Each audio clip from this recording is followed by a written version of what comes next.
충격적인 일이 벌어졌습니다. 북대서양 깊은 한겨울, 노르웨이 트롬스 지역 나토 훈련장. 얼어붙은 피오르드 위로 미군 장갑차 한 대가 천천히 이동합니다. 순간 얼음이 가나지는 소리와 함께 4명의 군인이 차가운 시낸 속으로 사라집니다. 사고 이후 미 국방부는 전례 없는 공개 브리핑을 열었습니다. 개변인의 떨리는 손에 들린 것은 노란 종이 한 장. 죽음의 순간까지 한미군의 주머니에 고이 접혀있던 메모였습니다. 책을 고치며 내 마음도 고쳐졌다.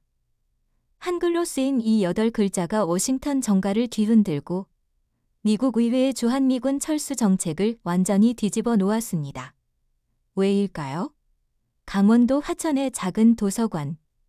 그곳에서 무슨 일이 일어났길래 미국 방구 장관은 긴급 기자회견을 열어 주한미군 철수 정책을 전면 재검토하겠다는 발언을 하게 되었을까요?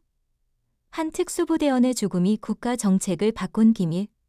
어느 미군 경사의 한국 사랑이 어떻게 미국 전체 여론을 바꾸고 영국 관계의 새 지평을 열었는지 오늘 그 숨겨진 이야기를 공개합니다. 그 전에 잠깐 좋아요와 구독 클릭 하나가 문화 교류의 소중함과 책의 가치를 더 많은 사람들에게 알리는 힘이 듭니다. 어떤 사람들은 인생의 의미를 찾기 위해 세계를 여행하고 또 다른 이들은 지식의 바다에 빠져들죠. 저는 군인이 되는 길을 택했습니다. 제 이름은 마이클 코너스. 미육군 소속 하사입니다. 26살의 나이에 저는 이미 조국을 위해 2개의 다른 대륙에서 복무했습니다. 그리고 그 여정 중에서 가장 기억에 남는 곳은 다름 아닌 한국 강원도의 작은 도서관입니다. 처음 한국 발령 소식을 들었을 때만 해도 그저 또 다른 인물하고 생각했습니다. 강원도 화천의 킨토 에이글. 지도에서 찾기도 힘든 작은 마을이었습니다. 처님들은 거기 가면 할 일이라곤 훈련과 더 많은, 더 힘든 훈련뿐이야 라고 했습니다. 그렇게 2년 전 저는 눈 덮인 산맥 사이 자리 잡은 낯선 나라의 더 낯선 기지에 도착했죠. 부대 생활은 예상대로였습니다. 아침 체력 단련, 낮에는 훈련, 밤에는 또 다른 훈련. 언제나 어디서든 군인답게 행동하라는 규율. 그런데 염해 출입이 허락되는 주말마다 저는 묘한 갈증 같은 것을 느꼈습니다. 다른 전우들은 도시로 나가 술을 마시거나 관광지를 찾아다녔지만 저는 다른 걸 원했습니다. 뭔지는 저도 몰랐지만 시끄러운 클럽이나 붐비는 쇼핑몰은 아니었죠. 첫 외출 날 저는 그냥 걸었어요. 부대에서 나와 작은 마을 쪽으로 천천히 걸었습니다. 부대에서 나와 작은 마을 쪽으로 천천히 걸었습니다.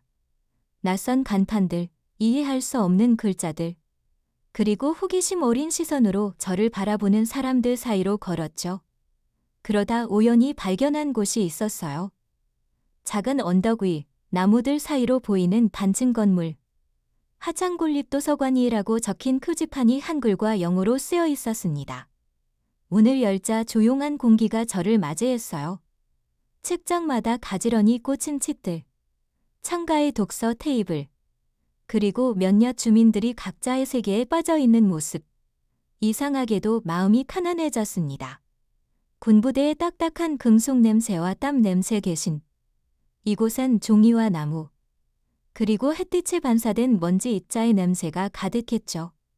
처음에는 영어책 코너만 찾아다녔어요. 글자라도 읽을 수 있는 책들이니까요. 하지만 제 시선은 자꾸 한글 책장으로 향했습니다. 알 수 없는 기호들, 그림책들, 그리고 그 사이에서 무언가 작업하고 있는 한 노인이 보였어요. 나중에 알게 된 김민수 할아버지였습니다. 동화책을 수리하고 계셨어요. 꼼꼼하게 페이지를 펴서 테이프로 붙이고 낡은 책 표지를 새종이로 덧대는 작업이었죠. 저는 그저 호기심에 가까이 가서 지켜봤을 뿐인데 할아버지가 고개를 들어 저를 보셨습니다. 그리고는 웃으시며 한국어로 뭐라고 말씀하셨어요. 물론 저는 한마디도 이해하지 못했습니다. 영어할 줄 아세요? 제가 물었죠. 할아버지는 고개를 저으셨어요. 대신 손짓으로 옆자리를 가리키셨죠. 앉으라는 뜻이었습니다. 제가 앉자 다시 책 수리에 몰두하셨어요. 저는 그저 그 모습을 지켜봤습니다. 오래된 책을 마치 오랜 친구처럼 다루는 모습이 낯서면서도 편안했어요. 뭐라도 해야 할 것 같아서 제 군용 수첩을 꺼내 그림을 그렸습니다. 아주 간단한 자화상이었어요. 그리고 그 아래 마이클리라고 적었어요. 할아버지께 보여드리자 뒹굴에 웃으시더니 제 수첩을 가져가 할아버지 그림을 그리셨습니다. 그리고는 한글로 뭔가를 적으셨어요. 김민소. 저는 그 글자를 따라 읽으려 했습니다. 할아버지가 밝게 웃으시며 고개를 끄덕이셨습니다. 만남은 그림과 이름으로 시작되었습니다. 그날 저는 도서관에서 몇 시간을 보냈어요. 김민수 할아버지의 책수리를 지켜보면서 간간히 수첩에 새로운 한글 단어들을 배웠죠. 안녕하세요. 감사합니다. 제 군인 생활 중 처음으로 느껴본 평화로운 시간이었습니다. 그 다음 주말도 저는 그 도서관으로 향했어요. 매번 김민수 할아버지는 그곳에 계셨습니다. 항상 같은 자리, 항상 책을 수리하고 계셨죠. 넷째 주에 저는 용기를 내서 물었어요. 저도 도와드려도 될까요? 물론 할아버지는 제 말을 이해하지 못하셨지만 제 손짓을 보시곤 이해하신 것 같았습니다. 이소와 함께 낡은 책 한 권을 제게 건네주셨어요. 그리고 테이프와 풀, 세종이를 어떻게 사용하는지 천천히 보여주셨습니다. 처음엔 정말 서툴렀어요. 케이프가 구겨지고 풀이 너무 많이 묻고 가장자리가 삐뚤빼뚤했죠. 하지만 할아버지는 한 번도 저를 나무라지 않으셨습니다. 대신 더 좋은 방법을 보여주시고 제 노력에 미소로 화답해 주셨어요. 시간이 지날수록 저는 도서관의 일원이 된 것 같은 느낌이 들었습니다. 다른 주민들도 저를 알아봤고 간단한 인사를 나누게 되었어요. 제 한국어 실력은 비록 초보 수준이었지만 김민수 할아버지 덕분에 조금씩 늘어갔습니다. 할아버지는 은퇴한 국어교사셨다고 도서관 사서인 박소연 씨가 알려주셨어요. 한 달이 지났을 때 저는 처음으로 완전히 혼자서 책 한 권을 수리했습니다. 낡은 어린이 동화책이었는데 표지가 거의 다 떨어져 나가 있었어요. 새종이로 표지를 만들고 찢어진 페이지들을 모두 붙였죠. 마지막으로 책등을 단단히 고정했을 때 이상한 성취감이 밀려왔습니다. 마치 무언가 중요한 일을 하는 것 같은 느낌이었어요. 김민수 할아버지가 제 작품을 살펴보시더니 엄지손가락을 치켜세우셨습니다. 그리고 제 독서 노트에 한글로 뭔가를 적어주셨어요. 책은 오래될수록 더 귀해진다. 할아버지가 천천히 발음해 주셨고 저는 그 문장을 따라 읽었습니다. 그리고 그 의미를 이해했을 때 왠지 가슴이 따뜻해졌어요. 오래된 것이 더 가치 있다는 생각. 그것은 제가 자란 빠른 소비 문화와는 너무나 닮았습니다. 그렇게 주말마다 저는 도서관에서 책을 고치고 한국어를 배우고 김민수 할아버지와 말로는 다 표현할 수 없는 우정을 쌓아갔어요. 부대에서는 힘든 훈련이 계속되었지만 이제 저에게는 기다리는 무언가가 생겼습니다. 바로 도서관에서 책 고치는 날이었죠. 어느 날 할아버지께 물었습니다. 왜 책을 고치세요? 할아버지는 잠시 생각에 잠기셨습니다. 제가 이해할 수 있는 간단한 한국어로 천천히 하지만 진중하게 말씀하셨어요. 책은 상처받고 찢어지지. 하지만 그렇다고 버려질 가치는 없어. 조금만 손을 보면 다시 누군가에게 기쁨을 줄 수 있으니까. 그 말씀이 제 마음 깊이 새겨졌어요. 할아버지는 단순히 책을 수리하는 것이 아니라 그 책이 담고 있는 이야기와 지식, 그리고 그것을 읽을 미래의 누군가를 생각하고 계셨던 거예요. 타인을 위한 섬세한 배려였습니다. 하천의 겨울은 생각보다 훨씬 추웠습니다. 캠프에서도 한국의 겨울은 악명이 높았어요. 영하 20도를 오르내리는 날씨에 눈은 끊임없이 내렸지만 저는 약속이 있었으니까요. 특별한 날이었어요. 도서관 책수리 봉사 2주년이 되는 날이었거든요. 김민수 할아버지가 도서관에서 저를 기다리고 계실 거라는 생각에 눈길도 개의치 않고 걸었습니다. 도서관에 도착했을 때 할아버지는 평소처럼 앉아 계셨어요. 하지만 이번엔 케이블 위에 작은 상자가 놓여 있었죠. 저를 보시자 할아버지가 환하게 웃으시며 그 상자를 밀어주셨습니다. 마이클, 이거 선물이야. 할아버지의 한국어를 이해할 수 있다는 사실이 여전히 신기했어요. 상자를 열어보니 안에는 아름다운 붓글씨로 꾸며진 책갈피가 있었습니다. 얇은 화선지에 먹물로 쓰인 글자들. 제가 알아볼 수 있는 글자였습니다. 책을 고치며 내 마음도 고쳐졌다. 가슴이 뭉클해졌습니다. 할아버지가 얼마나 공들여 이 책갈피를 만드셨을지 상상할 수 있었어요. 저는 제 군용 개낭에서 조심스럽게 꺼낸 물건을 할아버지께 드렸습니다. 미국에서 특별히 주문한 가죽 책 커버였죠. 손잡이가 달려있어 휴대하기 편하게 만든 것이었어요. 할아버지, 감사합니다. 이것은 제 선물입니다. 서툰 한국어였지만 할아버지의 눈이 반짝였습니다. 가죽 커버를 만지시며 감탄하셨어요. 그날 저희는 평소보다 더 많은 이야기를 나눴어요. 할아버지는 젊은 시절 국어교사로 일하셨던 얘기, 학생들에게 책의 소중함을 가르치셨던 이야기를 들려주셨습니다. 저는 미국 고향의 이야기, 군에 입대하게 된 이유를 말씀드렸어요. 우리 마을에서는 청택지가 많지 않았어요. 개학에 갈 돈도 없었고 일자리도 많지 않았죠. 군대는 목적과 반향을 주었습니다. 그리고 세계를 볼 수 있는 기회도요. 할아버지는 제 서툰 한국어를 인내심 있게 들어주셨습니다. 때로는 제가 단어를 기억하지 못할 때 도와주시고, 때로는 그저 고개를 끄덕이며 제 이야기에 공감해 주셨죠. 사람마다 다른 길이 있지? 너는 내 길을 잘 걷고 있어? 단순한 말이었지만 그 말에 큰 위안을 받았습니다. 어쩌면 저는 한국에 오기 전까지 제가 걷고 있는 길이 맞는지 끊임없이 의심했던 것 같아요. 하지만 이곳에서, 이 작은 도서관에서 책을 고치며 저는 제 삶에 대한 확신을 조금씩 찾아가고 있었습니다. 봄이 오고 하천의 산들에서 눈이 녹기 시작했을 때 저는 부대에서 중요한 소식을 들었어요. 한국에서의 임무가 끝나고 다른 곳으로 발령받게 된다는 소식이었습니다. 노르웨이로요. 나토 합동 훈련을 위한 특수 임무였습니다. 기쁘기도 하고 슬프기도 한 복잡한 감정이 밀려왔어요.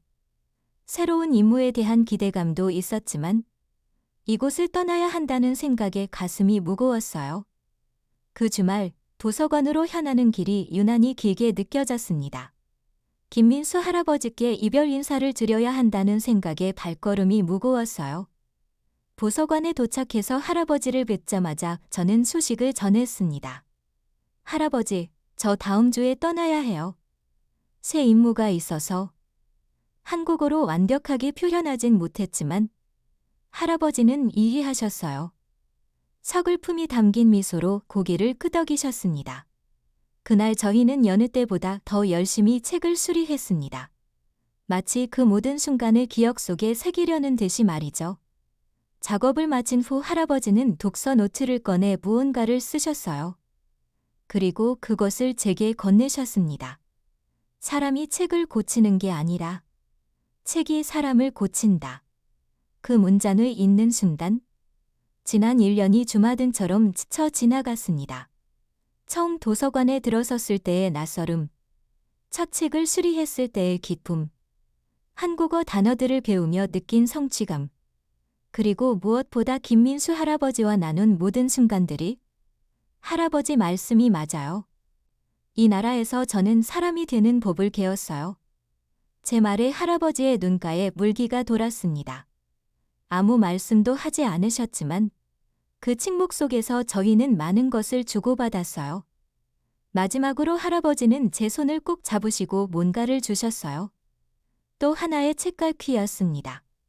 이번에는 제 이름이 한글로 새겨져 있었죠. 언제든 돌아오면 이 자리에 있을게. 할아버지의 말씀에 저는 고개를 끄덕였어요. 네, 꼭 돌아올게요. 저도 나중에 여기 화천에 영어 책방 하나 열고 싶어요. 저는 진심으로 그런 꿈을 꾸게 되었거든요. 이 작은 마을에서 책을 통해 사람들과 소통하는 삶. 떠나기 전날 밤, 저는 제 독서 노트에 기록해온 모든 것들을 다시 읽어봤어요. 할아버지가 가르쳐 주신 단어들, 문장들, 그리고 제가 서툰 한글로 적은 생각들. 마음 따뜻한 사람. 책은 오래되면 더 귀해진다. 고요한 도서관. 그 노트는 단순한 학습 기록이 아니라 제 마음의 변화를 담은 일기장이었습니다. 한국을 떠나는 비행기 안에서 저는 창밖의 구름을 바라보며 생각했어요. 군인으로서 저는 많은 곳을 다니고 위험한 상황에 처할 수도 있습니다. 하지만 어디를 가든 하천의 작은 도서관에서 배운 교훈을 잊지 않을 거라고요. 인내와 섬세함, 오래된 것의 가치, 그리고 말이 통하지 않아도 마음으로 나눌 수 있는 교감. 노트의 마지막 페이지에 저는 이렇게 적었습니다. 책을 고치며 내 마음도 고쳐졌다. 이 메모를 읽는 날이 온다면 그날 나는 다시 화천으로 돌아갈 것이다. 노르웨이 트롱스 지역의 곤사기지는 한국과는 완전히 달랐어요. 춥고 황량한 곳이었죠. 새로운 임무, 새로운 전우들, 새로운 일상. 하지만 저는 한국에서의 경험을 잊지 않으려 노력했습니다. 짬이 날 때마다 제 독서 노트를 펼쳐보고 김민수 할아버지가 주신 책갈피를 소중히 간직했어요. 한지 도서관을 찾아가 책수리 봉사를 하겠다고 했을 때 많은 사람들이 의아해했습니다. 특히 다른 미군들은 휴식 시간에 그런 일을 하는 것을 이해하지 못했어요. 하지만 저에게는 그것이 단순한 봉사가 아니라 소중한 경험을 이어가는 일이었습니다. 노르웨이 도서관에서 만난 사서는 제 이야기를 듣고 감동했다고 했어요. 한국의 작은 도서관에서 배운 책수리법. 이곳에서도 활용할 수 있었죠. 물론 김민수 할아버지만큼 능숙하진 않았지만 할아버지의 가르침을 기억하며 정성을 다했습니다. 밤에는 종종 김민수 할아버지께 편지를 썼어요. 한국어 실력이 부족해 영어로 쓰긴 했지만 언젠가 번역해서 보내드리고 싶었습니다. 노르웨이에서의 생활, 새로운 경험들, 그리고 무엇보다 할아버지께 배운 것들이 얼마나 소중한지에 대해 적었죠. 임무 중에도 제 군용 가방 안에는 항상 독서 노트와 책갈피가 있었습니다. 어려운 훈련이나 임무가 있을 때마다 저는 할아버지의 말씀을 떠올렸어요. 사람이 책을 고치는 게 아니라 책이 사람을 고친다. 그 말은 제게 묘한 위안이 되었습니다. 어떤 상황에서도 자신을 개선하고 더 나은 사람이 될 수 있다는 희망 같은 것이었죠. 트롬스에 도착한 지 6개월이 지났을 때 저는 특별한 훈련에 참가하게 되었어요. 나토 콜드 리스폰스 합동 훈련이었던 거죠. 여러 국가의 군인들과 함께하는 중요한 임무였습니다. 준비 과정은 힘들었지만 저는 제가 배운 인내와 섬세함을 발휘하려 노력했어요. 첫 번째 훈련은 예상보다 힘들었습니다. 서로 다른 국가의 군인들과 의사소통하는 것도 쉽지 않았고 노르웨이의 지형은 생각보다 위험했어요. 특히 눈이 녹으면서 형성된 진흙지대가 M88 헤라클레스 장갑 흡수 차량을 운전하기 어렵게 만들었습니다. 그날 저녁 저는 독서 노트에 이렇게 적었어요. 오늘 첫 번째 나토 합동 훈련. 지형이 생각보다 위험함. 눈 녹은 자리가 진흙탕이 되어 차량 운행이 어려웠다. 내일은 더 조심해야 할 듯. 할아버지라면 천천히, 하지만 꾸준히 하라고 하셨을 거야. 내일 있을 두 번째 훈련에서는 더 나아질 거야. 저는 김민수 할아버지가 책을 수리할 때 보여주셨던 인내와 섬세함을 떠올렸어요. 그 모습을 생각하니 마음이 진정되었습니다.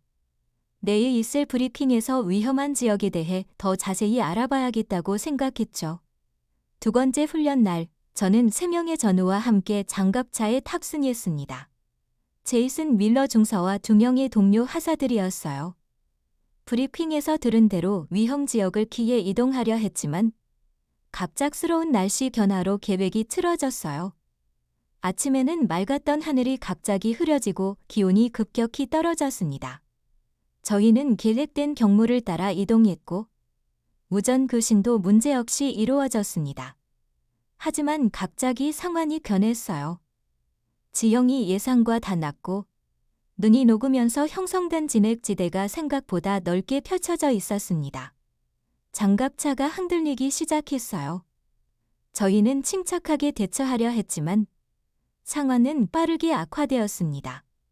차량이 미끄러지면서 통제력을 잃었고 저희는 예상치 못한 물웅덩이로 빠져들었어요. 사실은 그것이 웅덩이가 아니라 얼음이 녹은 피오르드의 얕은 부분이었다는 것을 너무 늦게 깨달았습니다.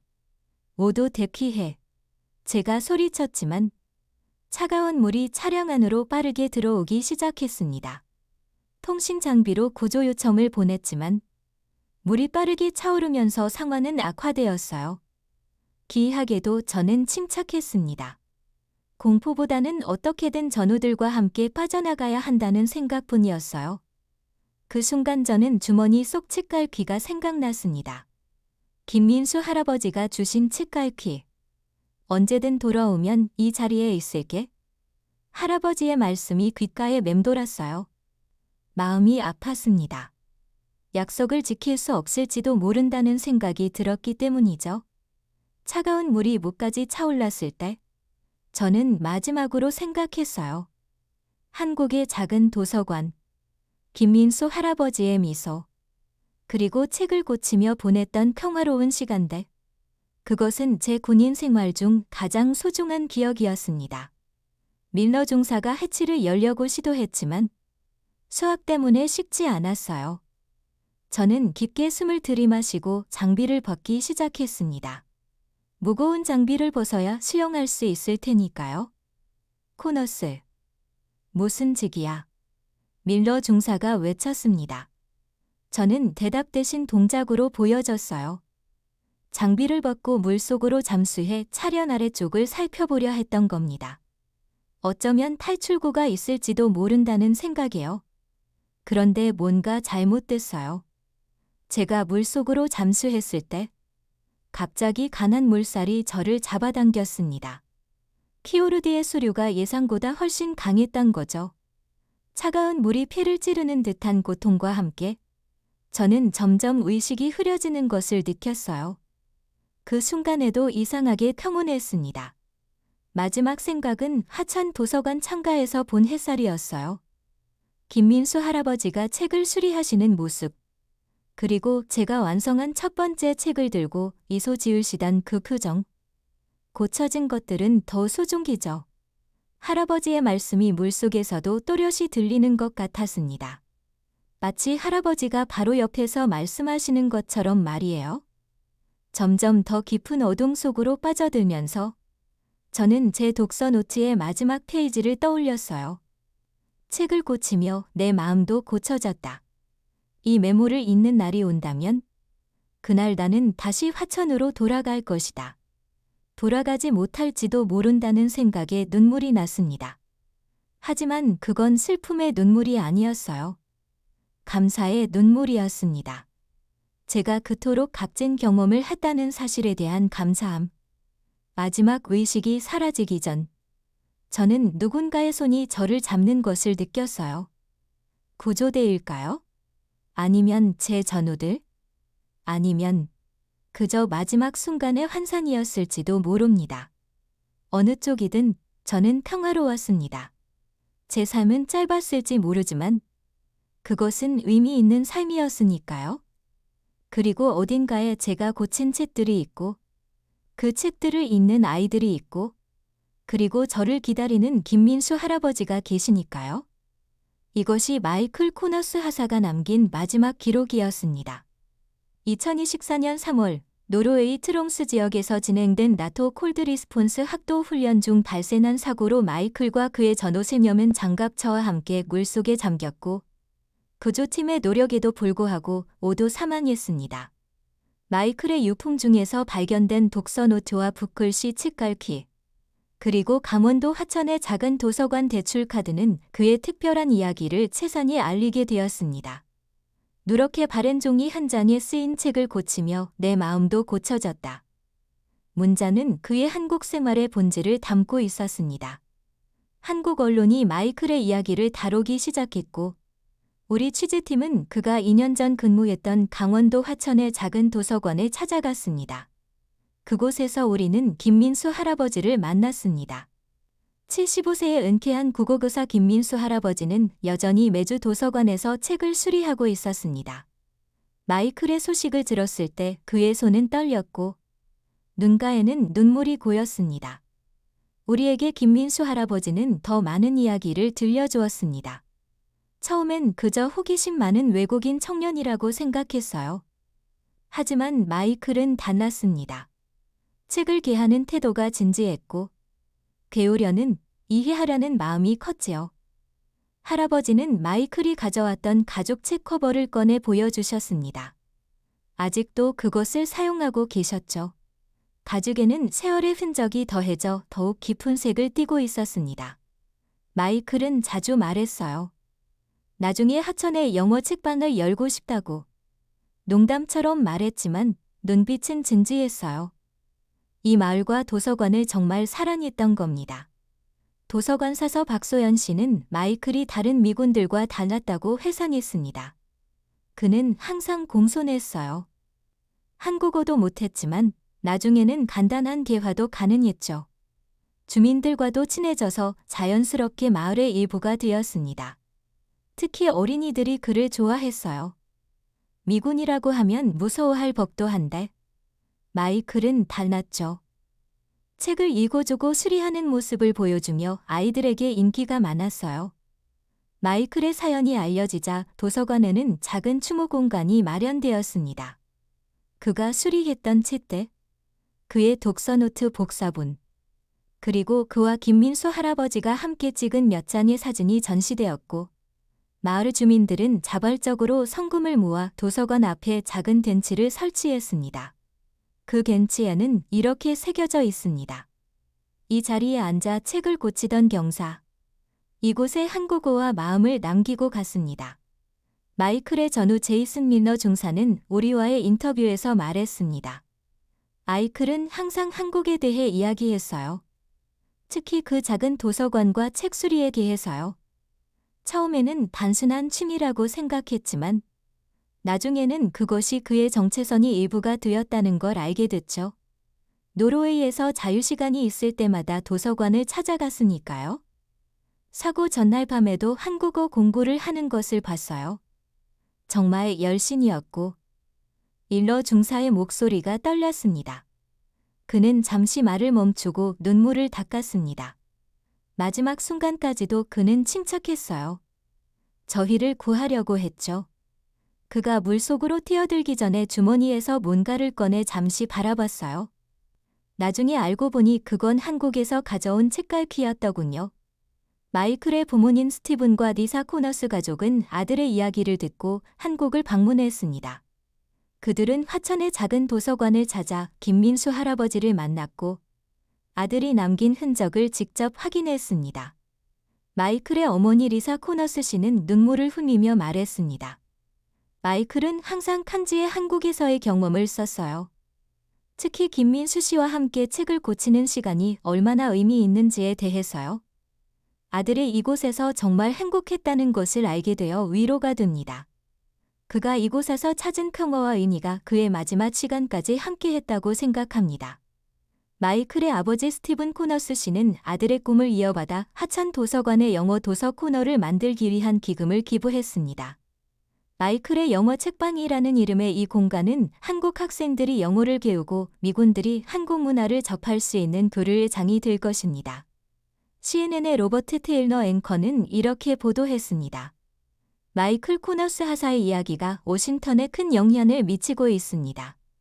최근 일부 정치인들이 주장해온 주한미군 철수 정책에 대한 여론이 급격히 변화하고 있기 때문입니다. 워싱턴 청문회 장면에서는 상원 의원이 국방부 장관에게 질문했습니다. 국방부 장관님, 마이클 코너스 하사의 이야기는 주한미군 주둔 정책에 어떤 영향을 미치고 있습니까? 장관의 답변이 이어졌습니다. 코너스 하사의 이야기는 주한미군의 역할이 단순한 군사적 측면을 넘어선다는 것을 보여줍니다. 한미동맹의 가치는 수치로만 측정할 수 없는 인간적 교류에도 있습니다. 우리 군인들은 단순히 임무를 수행하는 것이 아니라 문화대사로서의 역할도 하고 있음을 이번 사례가 명확히 보여주고 있습니다. CNN이 실시한 여론조사 결과 미국인의 90% 이상이 주한미군 철수에 반대한다는 놀라운 수치가 나왔습니다. 특히 20에서 30대의 78%가 문화적 교류를 주한미군 주둔의 중요한 이유로 꼽았습니다. 마이클의 이야기가 보도된 이후 이러한 인식이 크게 변화한 것입니다. 소셜미디어에서는 마이클스 북스토어 해시태그가 트렌드가 되었습니다. 주한미군 철수? 마이클 코너스 하사의 이야기를 들어보세요. 그들은 우리의 안보뿐만이 아니라 문화적 가교 역할을 하고 있습니다. 라는 트윗이 수만 번 공유되었습니다. 그리고 가장 감동적인 변화는 김민수 할아버지에게서 일어났습니다. 할아버지는 마이클의 이야기에 영감을 받아 마이클 북 미테어 프로젝트를 시작했습니다. 이 프로젝트는 지역 청소년들과 주한미군 봉사자들이 함께 낡은 책을 수리하고 서로의 언어와 문화를 배우는 프로그램입니다. 마이클이 책을 고치며 마음을 고쳤다면 이제 그의 정신으로 다른 이들의 마음도 고쳐볼 시간입니다. 김민수 할아버지의 말처럼 마이클 코너스 하사의 짧은 생은 끝났지만 그가 남긴 영향력은 계속되고 있습니다. 미국과 한국 두 나라를 연결하는 고리가 되어 그의 이야기는 국경과 문화, 언어의 벽을 넘어 많은 이들에게 감동을 주고 있습니다. 노르웨이 트롱스에서는 사고 현장에 추모비가 세워졌습니다. 그곳에는 마이클이 마지막으로 남긴 메모가 새겨져 있습니다. 책을 고치며 내 마음도 고쳐졌다. 이 메모를 읽는 날이 온다면 그날 나는 다시 화천으로 돌아갈 것이다. 비록 그는 육체적으로 화천으로 돌아오지 못했지만 그의 정신은 이미 그곳에 깊이 그리고 영원히 자리 잡았습니다. 이 영상이 도움이 되셨다면 좋아요와 구독 버튼 꼭 눌러주세요. 여러분의 응원이 더 좋은 콘텐츠를 만드는 원동력이 됩니다. 다음 영상 버튼은 클릭하셔서 더 놀라운 이야기를 만나보세요.